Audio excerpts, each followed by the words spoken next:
Hello everyone, so welcome to this video. ये video में हम लोग इलेक्ट्रोमैग्नेटिक इंडक्शन के प्रीवियस ईयर के क्वेश्चन सॉल्व करेंगे। सो ये वीडियो का भी क्विक रिवीजन का वीडियो यूट्यूब पे मैंने डाला हुआ है।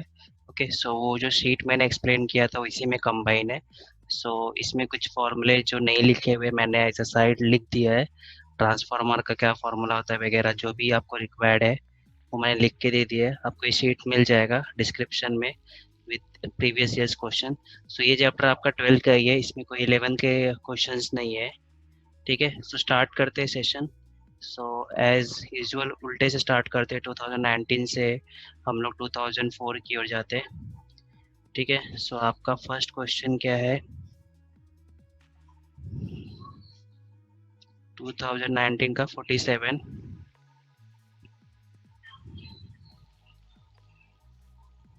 Just a second.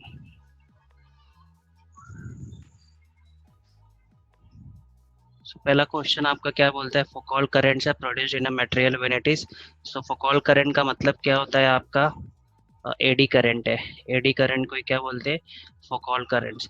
सो आपका जो एडी करंट रहता है वो कब प्रोड्यूस होता है? आपका मैग्नेटिक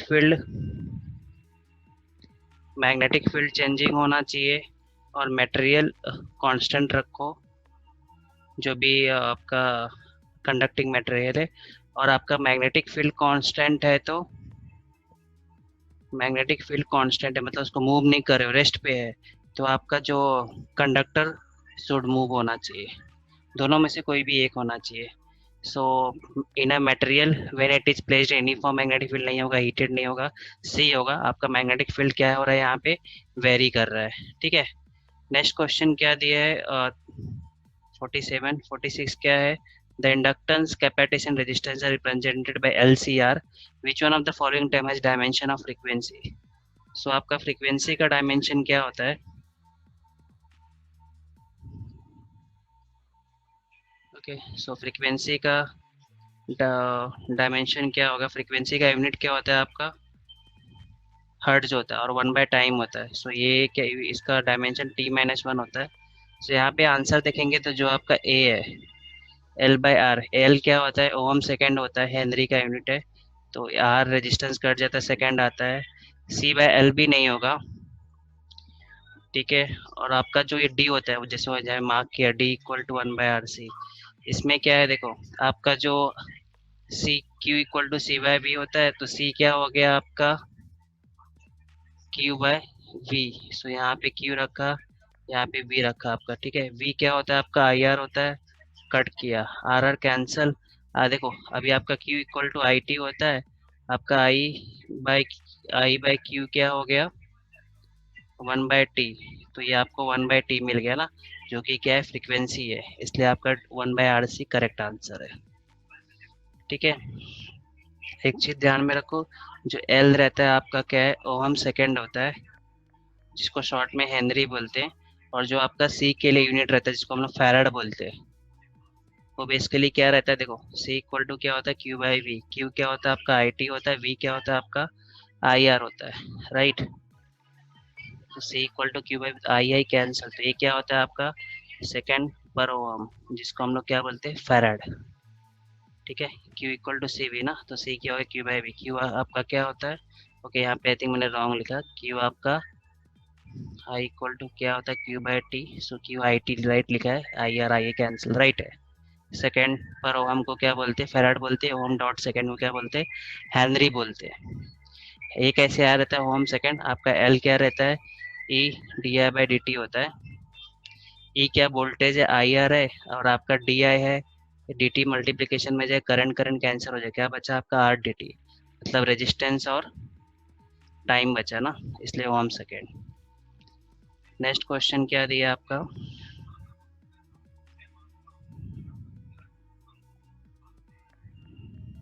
45 में ग्राफ दिया, the correct graph of inductive reactance capacitive and frequency of the source. देखो इसमें क्या आएगा आपका आंसर 45 क्वेश्चन में? आपका जो इंडक्टिव रिएक्टेंस होता है क्या होता है? ओमेगा एल होता है, 2πFL होता है। तो यहाँ पे आपका inductive reactance proportional to F होता है, और जो एक्सी होता है वो क्या होता है? 1/2πFC। So X C is inversely proportional to F. So इसके लिए एक्सएल के लिए स्ट्रेट लाइन आएगा, और जब भी आपका इन्वर्सली प्रोपोर्शनल रहता है तो आपका हाइपरबोला आता है, रेक्टेंगुलर हाइपरबोला, जो कि आपका बी डायग्राम में परफेक्टली शो किया गया है, इसलिए आंसर बी। नेक्स्ट क्वेश्चन क्या दिया, क्वेश्चन नंबर 44।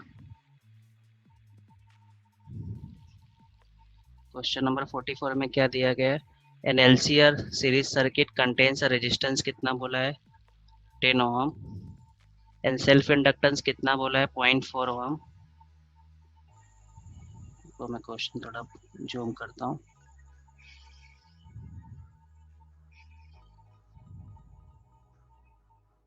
फोर्टी फोर, ठीक है, 10 ओम दिया, सेल्फ इंडक्टेंस कितना बोला हुआ है, 0.4 Henry, connected in series with variable capacitor across 60 volt.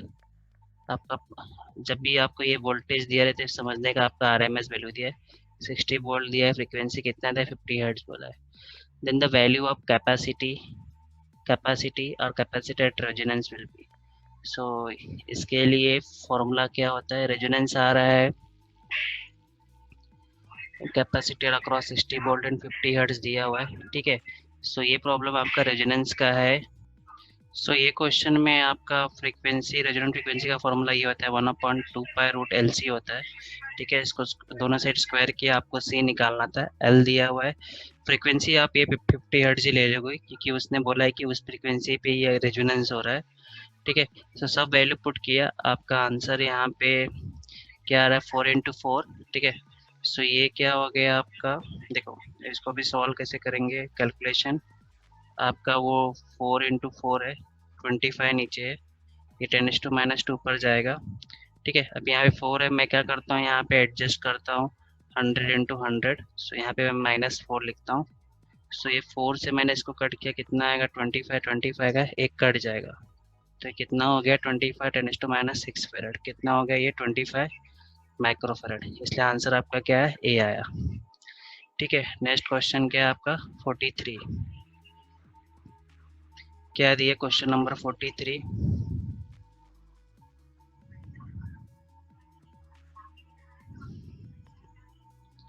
Question number 43 क्या है आपका,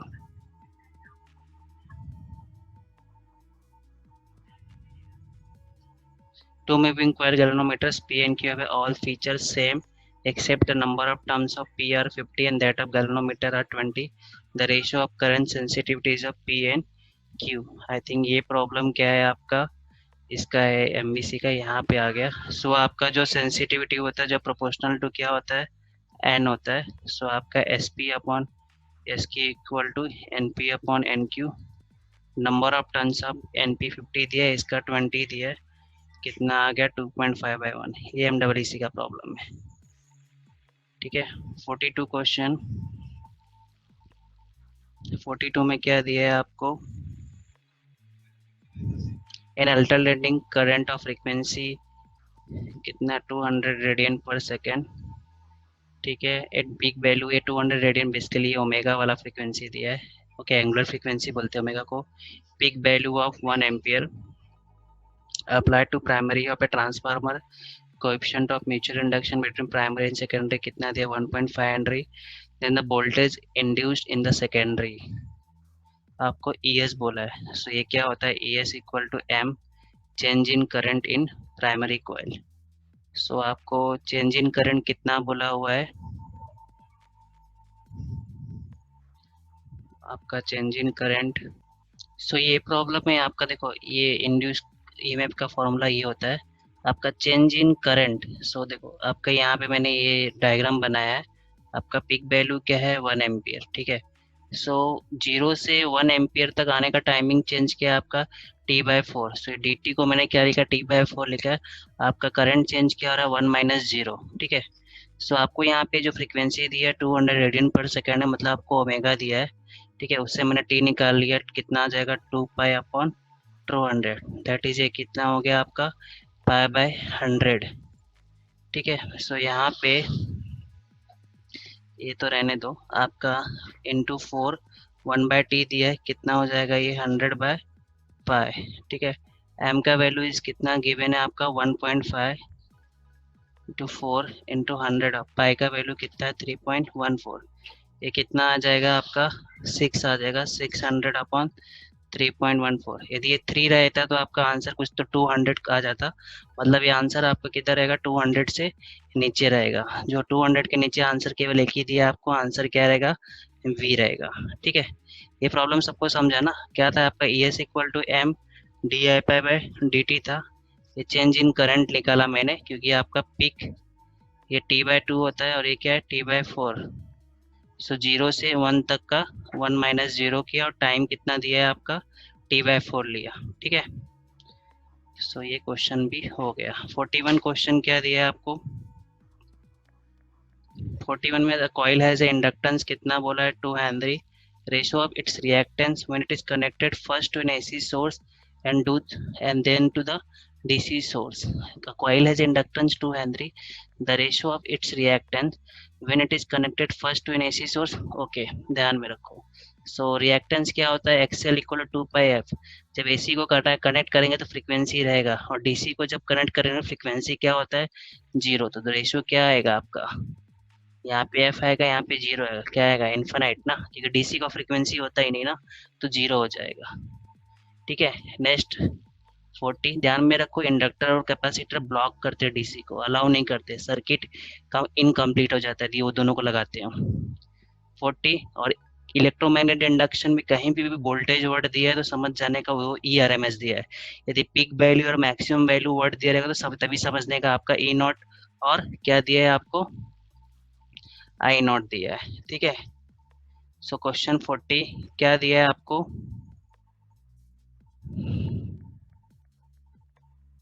जस्ट अ सेकेंड।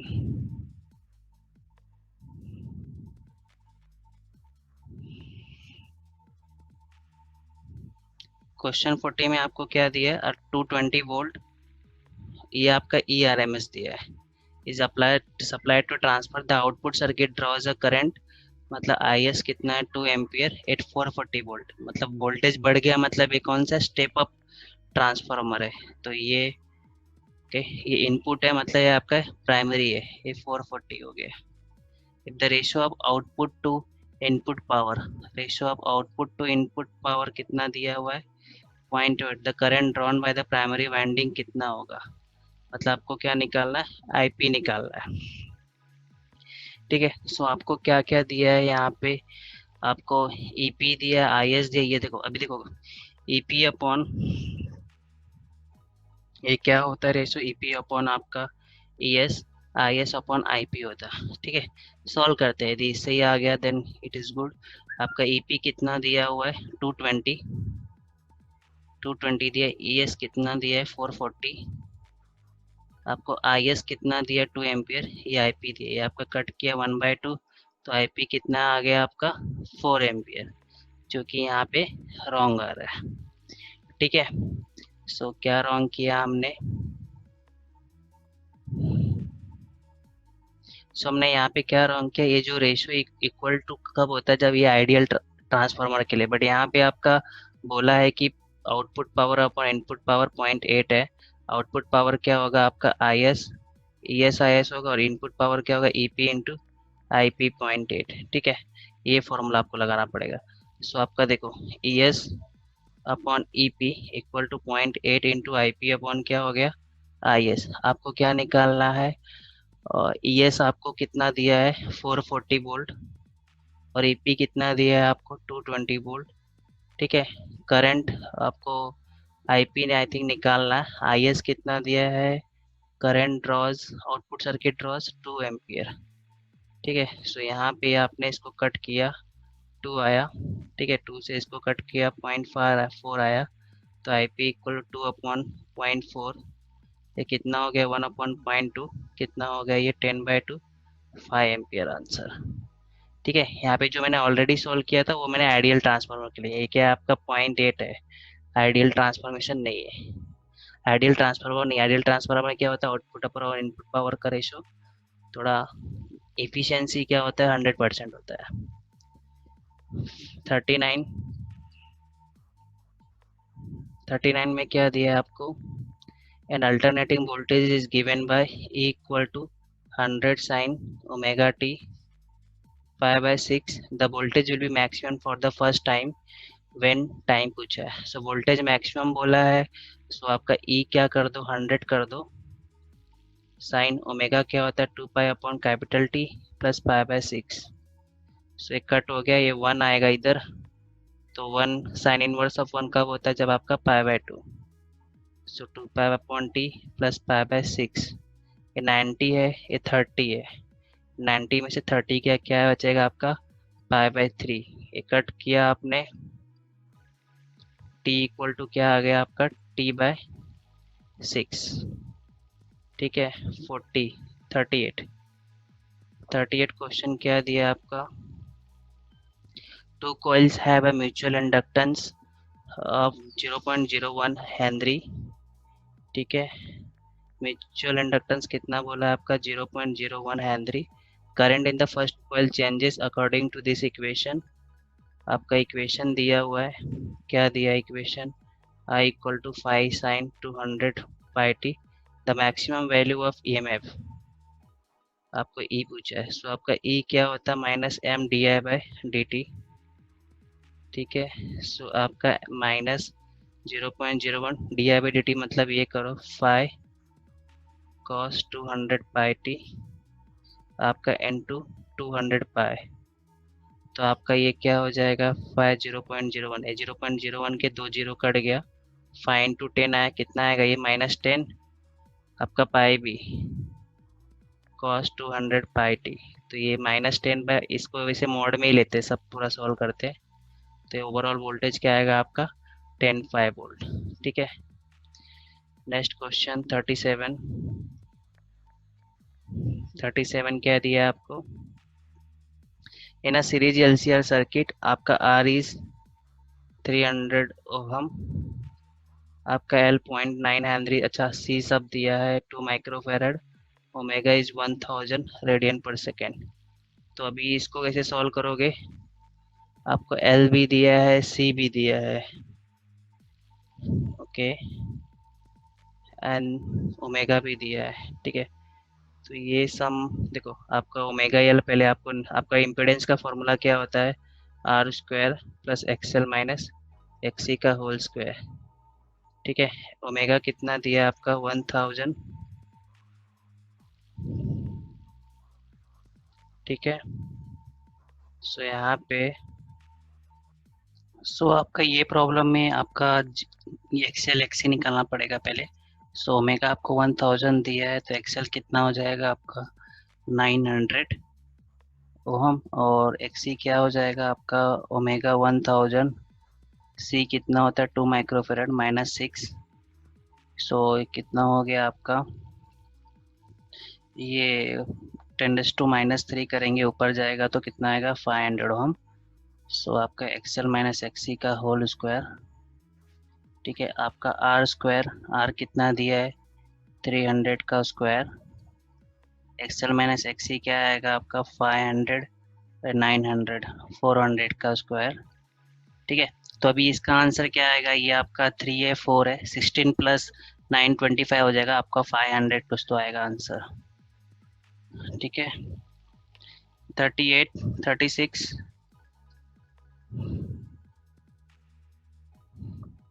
36 क्या दिया है आपको, an ideal transformer converts 220 volt to 3.3 to transmit a power of 4.4 kilowatt, primary coil has n number of turns, ठीक है। आपको ईपी कितना दिया है 220 वोल्ट, वीएस कितना दिया है 3.3 किलो वोल्ट, मतलब मैं इसको ऐसा लिख लूँगा, number of turns per primary दिया है 600, एंड आपका आउटपुट पावर कितना दिया हुआ है 4.4 किलोवाट मतलब 10⁻³ वाट, ठीक है। आपका V कितना होता है VS इंटू IS, आपको क्या निकालना है सेकेंडरी कॉइल का करंट निकालना है, तो P/VS।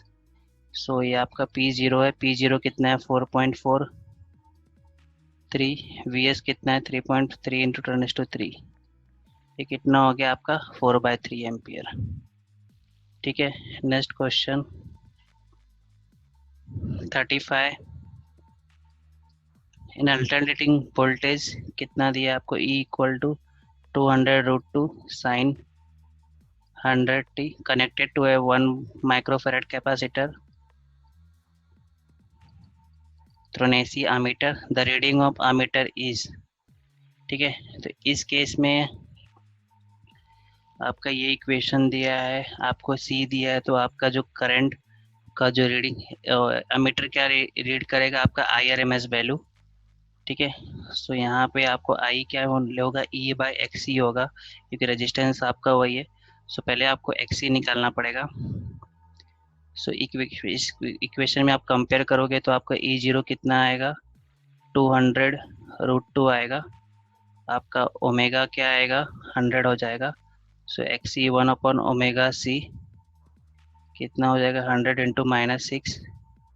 कितना हो जाएगा, एक्स ई कितना आएगा, 10⁻⁴ ओम, ठीक है। सो यहाँ पे आपका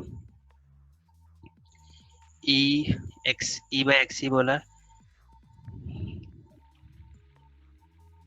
सो आपका यहाँ पे ई ये क्या मिलेगा आपको, I0 मिलेगा। E0 पुट करो, 200√2, एक्स ई कितना लिखा है, 10⁻⁴, कितना हो जाएगा, 2√2 10⁻⁻2 एम्पियर। IRMS क्या होगा, I0/√2, ओके। सो 2√2 10⁻⁻2 है, ये √2 कट कर दो, आपका क्या हो जाएगा, -2 एम्पियर, कितना हो जाएगा, 20 milli ampere. Next question 34। Out of the following graph, which graph shows the correct relation for LC parallel resonance circuit? तो ध्यान में रखो, जो भी आपका सीरीज रेजोनेंस सर्किट रहता है उसके लिए ये आता है। रिजेक्टर सर्किट रहता है उसमें मैक्सिमम करंट हो जाता है at resonance. Series resonance, parallel resonance में क्या होता है, पैरेलल रेजोनेंस में आपका क्या हो जाता है, ये मिनिमम हो जाता है। सो आपका आंसर यहाँ पे क्या रहेगा, 34 का डी रहेगा, क्योंकि एट रेजोनेंस, पैरेलल रेजोनेंस क्या, रिजेक्टर सर्किट एट रेजोनेंस उसका करंट क्या हो जाता है, मिनिमम हो जाता है। सीरीज में क्या हो जाता है, सीरीज रेजोनेंस में मैक्सिमम हो जाता है, ठीक है। 33 क्वेश्चन 33 में इन सीरीज LCR सर्किट आपको R is given 18 ohm, impedance कितना दिया है, 33 ओम, RMS वोल्टेज कितना दिया है आपका, 220 volt. The true power consumed in AC circuit. So आपका पावर कंज्यूम क्या आएगा, इसके लिए फॉर्मूला क्या होता है LCR के लिए, ERMS IRMS cos phi,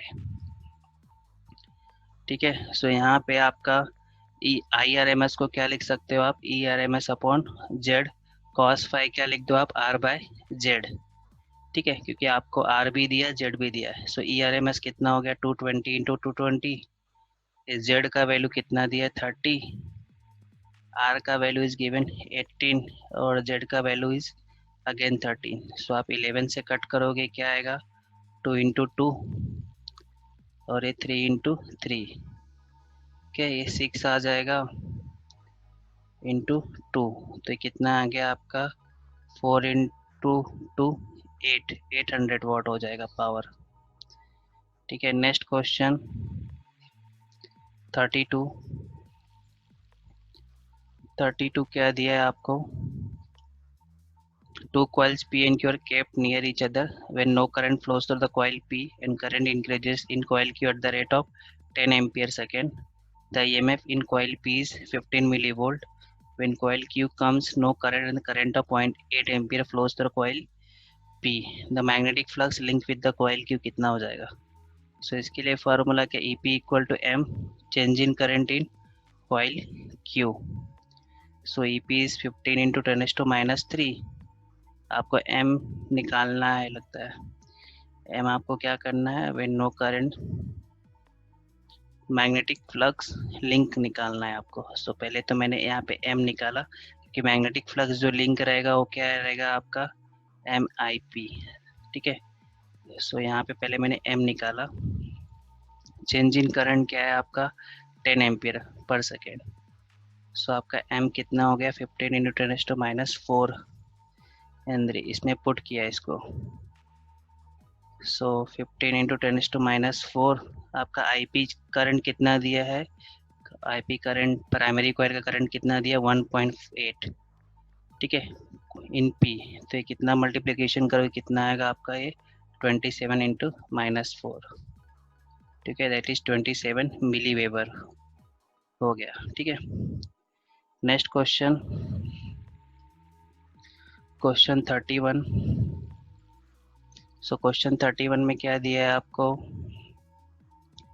magnetic flux initially कितना था, φ1 कितना दिया है, 4 into 10⁻⁴ weber, it reduces to 10%। आपका रिड्यूशन कितना हो गया, 10% हो गया, मतलब ये कितना आ गया आपका 4 इंटू 10.1 से मल्टीप्लाई कर दो तो ये आपका आ गया। ठीक है, ईएमएफ इंड्यूस कितना बोला, 0.72 मिली वोल्ट और 72 इंटू -5 वोल्ट। आपको टाइम बोला है। ठीक है, सो ई क्या होता है आपका -d∅/dt। सो आपका dt क्या हो गया, -d∅/e, और जस्ट आप मॉड ले लो। ठीक है, तो ये दोनों का आप डिफरेंस करोगे, ये दोनों का तो आपको कितना, कितने का डिफरेंस आएगा, 4 इंटू 10⁻⁵। ठीक है, तो इसको तो मैं ऐसा लिख सकता हूँ, 4 इंटू 10⁻⁵ इंटू 10, डिफरेंस लोगे तो इधर 9 बचेगा, और अपॉन ई का वैल्यू कितना है, 72 इंटू 10⁻⁵, ये कट कर दिया। ठीक है, फिर आपका ये 4 से इसको काटा 18 आ जाएगा, 9 से इसको काटा 2 आ जाएगा, ई 1.2 1/2 हो गया। ठीक है, सो टाइम कितना आ गया आपका 0.5 सेकेंड। ठीक है, question 30, in the LC parallel resonant circuit. So जो पैरेलल रेजोनेंट सर्किट रहता है उसमें आपका इम्पिडेंस मैक्सिमम होता है, करंट मिनिमम होता है। अभी हमने ग्राफ देखा था, इम्पिडेंस मैक्सिमम हो जाता है, करंट क्या होता है, मिनिमम होता है। और जो सीरीज रेजोनेंस सर्किट रहता है उसमें करंट मैक्सिमम होता है, इम्पिडेंस क्या होता है, मिनिमम होता है एट रेजोनेंस। ठीक है, क्वेश्चन नंबर 29। क्वेश्चन नंबर 29 में क्या दिया है आपको, पीक वैल्यू ऑफ करंट कितना बोला है, 2/π। The coefficient of mutual induction 1 henry दिया है, induce the peak EMF induce in the secondary coil. So secondary coil में जो ईएमएफ इंड्यूस होगा क्या, इसे लेंगे आप di/dt। ठीक है, सो ये प्रॉब्लम में आपका ये रेजिस्टेंस है, तो मैंने करंट ऐसा एज्यूम किया, तो आप इसका ये लोगे तो क्या मिलेगा आपको, cos ओमेगा टी। ठीक है, आपको यहाँ पे I0 दिया है, ओमेगा क्या होगा, पीक ईएमएफ क्या आएगा आपका E0 mi0 ओमेगा। सो एम इस कितना दिया आपको, 1 दिया है, I0 2π/π दिया है, ओमेगा क्या है आपका 2π/f दिया है, एफ कितना बोला है आपको 50 हर्ट्ज। ठीक है, पाई पे कैंसल, सो 4f, 4 इंटू कितना आ जाएगा ये 50, कितना हो गया आपका 200 वोल्ट। ठीक है, नेक्स्ट क्वेश्चन आपको क्या दिया 28, कैपेसिटी अब पैरेलल प्लेट कैपेसिटर कितना, ये तो लगता है इलेक्ट्रोस्टैटिक का प्रॉब्लम है। Voltage between the plates is changing at the rate of 3 volt पर सेकेंड। ठीक है, द डिस्प्लेसमेंट करंट, अच्छा ये इधर का ही प्रॉब्लम है, डिस्प्लेसमेंट करंट पूछा है। सो आपका क्या होता है, Q इक्वल टू क्या होता है, सी भी होता है, दोनों का मैंने डेरिवेट किया तो क्या हो गया, सी dv/dt। आपका dq/dt क्या हो गया, करंट हो गया, डिस्प्लेसमेंट करंट, सी dv/dt। सी कितना दिया आपको 2 माइक्रोफेरेड, dv/dt कितना दिया है 3, कितना आ गया 6 इंटू एम्पियर, तो ये कितना हो गया आपका 6 माइक्रो एम्पियर। ठीक है, नेक्स्ट क्वेश्चन क्या दिया आपको 27, to coils A and B having mutual inductance कितना बोला, 2 into 10⁻² henry. The current in primary कितना बोला है, 5 sin 10πt, sorry 10πt, maximum value of EMF induced. So ये भी प्रॉब्लम सेम है, आपको E इक्वल टू क्या करना पड़ेगा, इसका डेरिवेट करो। सो क्या आएगा m फाइ, 100π बोला है तो 100π बाहर आ जाएगा, क्या हो जाएगा cos, सॉरी 100 नहीं 10 है ये। सो आपको क्या बोला है, maximum value of EMF induced, तो ये कितना हो गया m 5 into 10π। m is how much given 2 into 10 raised to minus 2 5 10 पाई, ठीक है। सो ये आपका 5 into 10, ये 10 कितना बचा आपका 5 वोल्ट आएगा, ठीक है। Next 26, same current is flowing into AC circuit, first contains only inductance, second contains only capacitance. So if the frequency of AC is increased for volt, तो करंट विल, तो देखो 26 बोला है, सो क्या बोल रहा है, फ्रीक्वेंसी इंक्रीज किया, एक इंडक्टर है, इंडक्टर के लिए क्या होता है 2 पाई एफ एल। सो इसका आई इक्वल टू क्या आएगा, करंट क्या आएगा E by X L, so 2 by F L होगा। नेक्स्ट क्या है आपका 1/2 पाई एफ सी, इसके लिए करंट क्या आएगा ई बाय एक्स सी। तो यहाँ पे क्या हो जाएगा आपका 2 पाई एफ सी मल्टीप्लाई, अभी यहाँ पे आपका फ्रीक्वेंसी बड़ा हो गया तो इंडक्टर केस में इन्वर्सली है करंट का, तो यहाँ पे क्या होगा डिक्रीज होगा, यहाँ पे फ्रीक्वेंसी बड़ा हो गया तो करंट क्या होगा इंक्रीज होगा, इसलिए आंसर क्या दिया है आपका डी है, क्योंकि for capacitance I is proportional to F हो गया और इंडक्टेंस के लिए I is inversely proportional to F, कि X C 1/2 pi F C होता है, ऊपर जाएगा तो 2 पाई एफ सी हो जाएगा। नेक्स्ट क्वेश्चन क्या दिया है, question 25, in LCR series circuit and alternating EMF E and current are given by the equation दिया है, the average power dissipated in the circuit, ठीक है। सो एलसीआर बोला है तो आपका पावर के लिए फॉर्मूला क्या आता है E R M S I R M S cos phi, ठीक है। फाई तो आपको दिख रहा है, दोनों के बीच फेज डिफरेंस कितना पाई/3 है, ये E0/2√2 I0/√2 cos पाई/3, E0 का वैल्यू इज गिवन 100, I का 100 है, √2 कितना हो जाएगा 2 cos पाई/3, cos 60 कितना होता है आपका 60 होता है हाफ, तो कितना आ गया 100, ये 4 कट किया 25, अच्छा ये आपका मिली एम्पियर में दिया है करंट, तो 2500 ये -3 2.5 वॉट, ठीक है। नेक्स्ट क्वेश्चन 24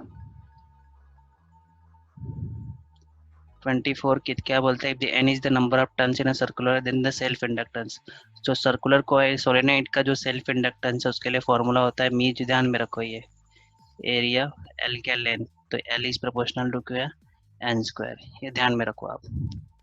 23 क्या बोला है आपका, टू डिफरेंट कॉइल्स का म्यूचुअल इंडक्टेंस बोला है L1 L2, ठीक है, are placed close to each other so that the effective flux in one coil is completely linked with other if M is the mutual induction between them. So दो coil का आपका self inductance दिया है, सो जो M होता है दोनों का एक दूसरे को लिंक होगा ना, सो एक का और एक में जो फर्स्ट वाले में इंड्यूस होगा वो आपका क्या सेकेंड वाले में क्या होगा चेंज होगा, ठीक है। सो E2 लिखा EMF induce in secondary coil due to change in current in first coil, EMF induce in first coil due to change in current in the second, दोनों के लिए क्या होगा ये सेम होगा, बट आपका E1 के क्या है -L1 dy/dt और E2 क्या है आपका -L2 di2/dt। सो यहाँ पे आप वैल्यू पुट करोगे m इक्वल टू में,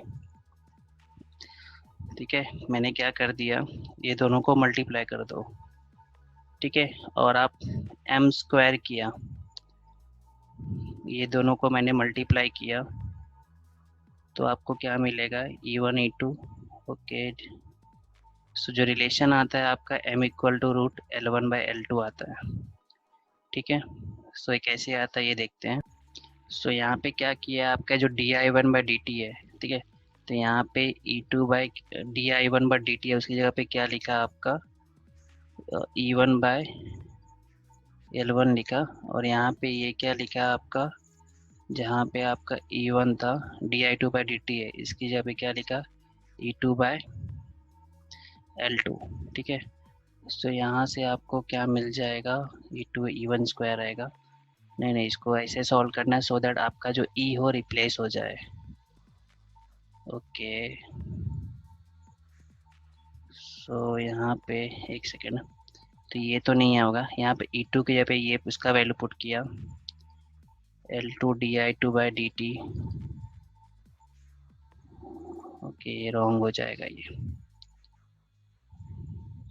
सो यहाँ पे बेसिकली क्या किया है, इसको भी ऐसा नहीं करना है, आपका ये दोनों मल्टीप्लाई कर दो, ठीक है। तो आप m इंटू एम करते हो दोनों को लेके, सो आपका E2 by D I one by D T आएगा into E1 by di2 by D T आएगा, ठीक है। सो यहाँ पे क्या करना है आपको, D I by D T, इस फॉर्मूले से आपका क्या है, डी आई बाई जो डी टी है आपका, ये यहाँ पे d1 बाई डी टी, इस फॉर्मूले से आपको क्या मिलेगा, E1 बाय L1, और यहाँ पे सेम है di2 बाई डी टी क्या मिलेगा, E2 बाय L2, ठीक है। सो E2 E2 कैंसिल, ये आ जाएगा, ऊपर कितना आ गया L1 बाय L2, ये आप डायरेक्टली वैसे याद रखना, हो गया सॉल्व, ठीक है। नेक्स्ट प्रॉब्लम क्या दिया आपको, 22, the inductance and incapacitance are both double in LCR circuit, the resonance frequency of the circuit will be, okay. इन दोनों को क्या किया, आपका जो ये रहता है, ये क्या रहता है 1/2 पाई रूट एल सी होता है, दोनों को डबल किया। अभी इन्वर्सली प्रोपोर्शनल है तो डबल किया, देखो रूट भी है तो डबल किया, मतलब 2 × 2 हो जाएगा और बाहर हो जाएगा, तो बेसिकली डिक्रीज, इन्वर्सली तो डिक्रीज हो जाएगा और वन हाफ हाफ वैल्यू हो जाएगा, आंसर ए आएगा। 21 क्या है, I R M S is क्या, अभी ये कैसे प्रीवियस ईयर के जो और पुराने रहते वो प्रॉब्लम बहुत इजी आते थे, जो ये 19 से लेके 16 तक के थोड़े से जेई का बोल सकते हैं 60-70% है, अदरवाइज बहुत पुराने सब बहुत ईजी आते थे। 20 क्या है, एसी मेजर इंस्ट्रूमेंट, मेजर्स हमेशा आरएमएस वैल्यू ध्यान में रखना, आपको पिक वैल्यू या मैक्सिमम वैल्यू के लिए वर्ड दिया रहेगा कभी भी। क्वेश्चन 19 क्या है, इन एलसीआर सर्किट ऑफ कितना बोला है, 3 मिली हेनरी बोला है, रेजिस्टेंस कितना बोला है आपको 4 ओम, ई दिया हुआ है, द एम्पलीट्यूड ऑफ करंट पूछा है आपको, ठीक है। सो ये क्वेश्चन भी इजी है आपका, आपका मिली हेनरी बोला है, देन आपको पहले ये निकालना पड़ेगा, यहाँ पे आई जीरो, एम्पलीट्यूड बोला है मतलब आई जीरो निकालना है, ई जीरो बाई जेड करना पड़ेगा, ई जीरो आपको वो वैल्यू मिल जाएगा, वो इक्वेशन दिया तो 4 वोल्ट है, ठीक है। और आपका ये जेड क्या आएगा यहाँ पे, XL square plus R square, XL क्या आएगा आपका 2 π f l, ओके। सो ऐसे आप पुट करके सॉल्व कर सकते हो। 18 क्या क्वेश्चन है, in LCR circuit power factor at resonance, so power factor क्या होता है आपका आर बाई जेड होता है, एट रेजोनेंस जो होता है जे क्या होता है आपका R square plus XL minus XC का होल स्क्वायर, एट रेजोनेंस ये दोनों सेम हो जाता है तो आपका जेड इक्वल टू क्या हो जाएगा, आर हो जाएगा, आर बाय आर होता है तो ये 1 हो जाता है, इसलिए पावर फैक्टर क्या आएगा, यूनिटी आएगा। Question number 17, self inductance of coil, ये 100 टन्स बोला है, करंट आपको 5 एम्पियर दिया है, प्रोड्यूसेस अ फ्लक्स ऑफ 5 × 10⁻⁵ सो इसमें आपका सेल्फ इंडक्टेंस का फॉर्मूला देखो, ये ऐसा प्रॉब्लम है, आपने ये पढ़ा रहेगा 5 is proportional to I, so 5 equal to L I होता है, आपका नंबर ऑफ टर्न्स एन रहेगा तो ये एन फ्लक्स आएगा, तो आपका एल क्या हो जाता है, एन फ्लक्स अपॉन आई, इसमें सब वैल्यू डालो आपको आंसर मिल जाएगा, कुछ सब दिया है, ठीक है। ये प्रिंसिपल है आपका सेल्फ इंडक्टेंस के लिए। नेक्स्ट क्वेश्चन, और ओवरऑल जो प्रॉब्लम्स है अभी सब इजी है, आप एक बार देख सकते हो, ठीक है। तो इसमें ये वाला जो 15 प्रॉब्लम फेमस रहता है हमेशा इससे ही आता है, एक रॉड है जिसको रोटेट करे with angular velocity omega, then उसका फॉर्मूला क्या आएगा, then the EMF induced across its end, ठीक है। ये फेमस प्रॉब्लम है बेसिकली, इसमें आपका होता क्या है, आपका ईएमएफ इंड्यूस क्या रहता है, बी ए एन आएगा, बी आपका ए क्या होता है आपका पाई आर स्क्वायर, तो आर स्क्वायर तो आपका सर्कुलर जो भी करे एल हो जाएगा, एन आपका क्या नंबर ऑफ टर्न्स होता है, ठीक है। सो यहाँ पे ये जो आपका नंबर ऑफ टर्न्स है,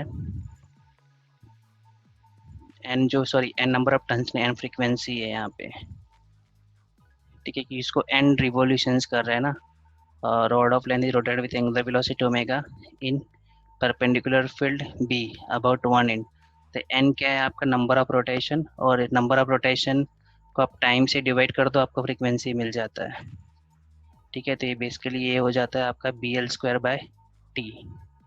सो ये पाई बाय टी है, वो आप टाइम यहाँ पे आप 2 एडजस्ट करोगे, 2 पाई अपॉन टी क्या हो जाएगा आपका, ओमेगा हो जाएगा। सो ये ध्यान में रखो फॉर्मूला डायरेक्टली। सो बाकी बचे हुए जो ओवरऑल प्रॉब्लम है ऊपर के, वो सिंपल ही है, ऐसे ही है। सो आप एक बार ट्राई करो, सबके आंसर दिए हुए, ठीक है। फिर मैंने यहाँ पे एक और शीट लगाया हुआ है जिसमें 99 से भी क्वेश्चन है, उनका सबका भी मैंने आंसर मार्क किया है। आप एक बार खुद से सॉल्व करके चेक करो, किसी में कोई प्रॉब्लम डाउट रहेगा, किसी का आंसर रॉन्ग है, आपका राइट, आपको वाला कन्फ्यूजन है, तो आप कमेंट करो मुझे, ठीक है, मैं उसे वेरीफाई करूँगा। Okay, so thank you for this lecture. आपको ये सब का पीडीएफ मिल जाएगा डिस्क्रिप्शन में। Thank you.